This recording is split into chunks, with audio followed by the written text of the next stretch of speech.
မင်္ဂလာပါခင်ဗျာ PMA Computer Knowledge Sharing Channel လေးကပြန်လည်ကြိုဆိုလိုက်ပါတယ်အခုတစ်ခါကျွန်တော်တင်ပြပေးပါမယ်သင်ခန်းစာလေးကရှင်းတစ်ပေါက်မှာကျွန်တော်ပြောခဲ့တဲ့အတိုင်း Computer မှာတက်ဆင်ထားတဲ့ CPU တွေ RAM တွေ hard disk တွေရဲ့အကြောင်းကိုကျွန်တော်ပြောပြပြီးပါပြီအဲဒီ hard disk တွေရဲ့အကြောင်းဝင်စစ်တဲ့နေရာမှာ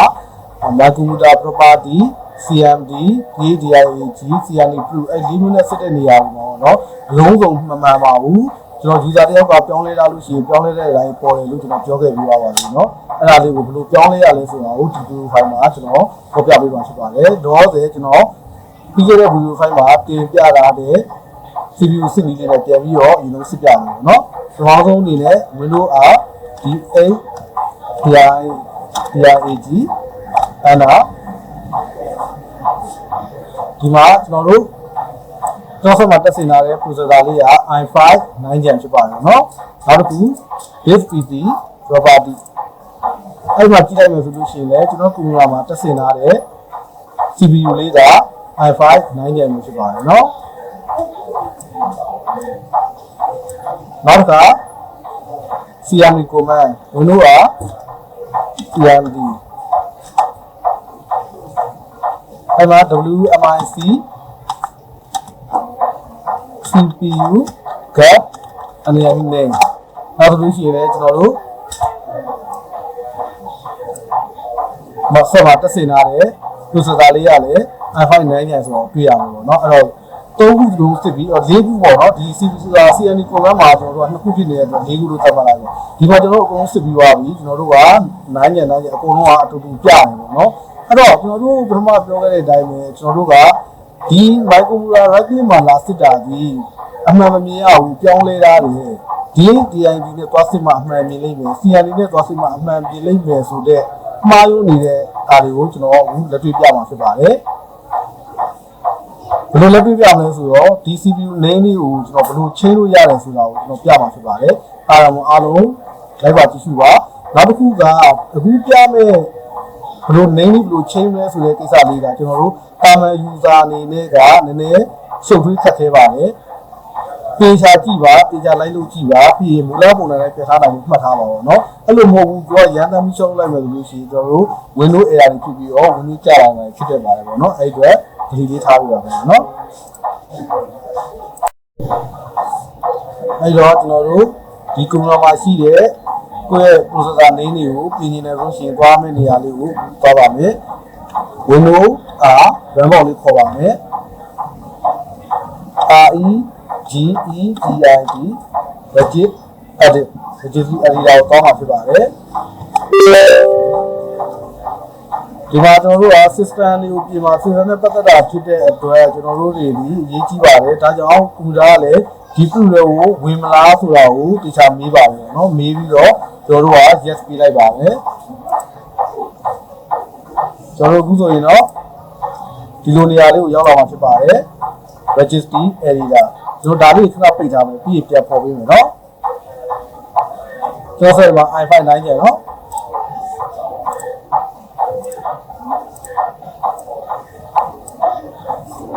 ကျွန်တော်တို့အခု registry area လေးကိုရောက်ပြီဆိုလို့ရှိရင်ကျွန်တော်တို့ကဒီကိုယ်ဆက်မှာရှိတဲ့ CPU လေးကိုပြင်มาဖြစ်တဲ့အတွက် registry area ထဲမှာဒီမှာ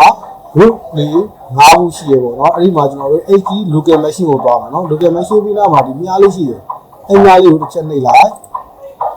နှိပ်လိုက်လို့ရှိရင်အဲ့မှာကျွန်တော်တို့ hardware နဲ့သက်ဆိုင်တာဖြစ်တဲ့အတွက် hardware ဆိုတာလေးကိုနှိပ်မယ်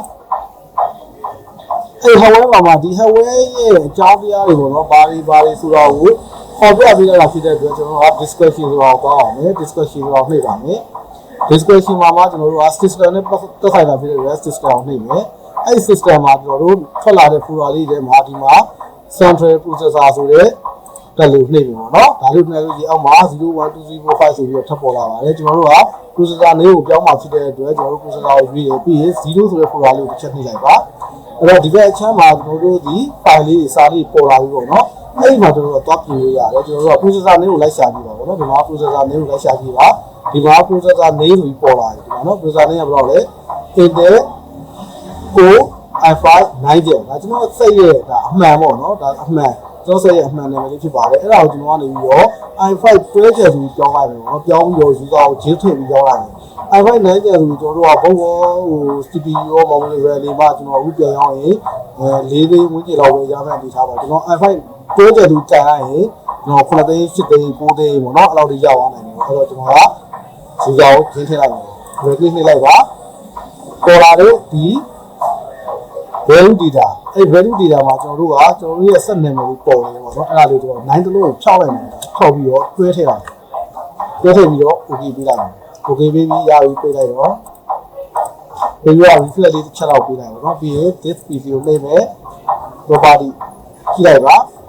တော့ဆက်က i5 ဖြစ်သွားပြီအလဲ i5 တွဲကြံ i5 တွဲကြံဖြစ်သွားတယ်ချစ်ချင်းမြင့်သွားတော့ပတ်သက်ပြီးမြင့်ကြမှာမဟုတ်ဘူးเนาะဟုတ်ပြီဒီမှာကျွန်တော်တို့လွဲလဲဆိုတာသိမယ်ဟုတ်ပြီ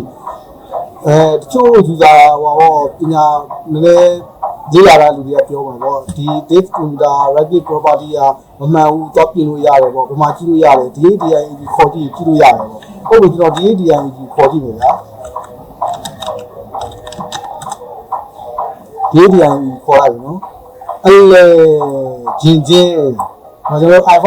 တွဲကြံပဲပြရတယ်နော် i5 တွဲကြံပဲအောင်ပါပြီကျွန်တော်နှစ်ချင်းအောင်ပါပြီနော်ဒါဆိုလို့ရှိရင်အဲ့လိုမျိုးမသိဘဲနဲ့လာဝယ်တဲ့ user တရားဆိုရင်ဒီမှာ i5 တွဲကြံဟို rapid property နဲ့မကြည့်နဲ့ DADIEG နဲ့ကြည့်ပေါ့နော်အဲ့မှာကြည့်မှမှန်ပါ i5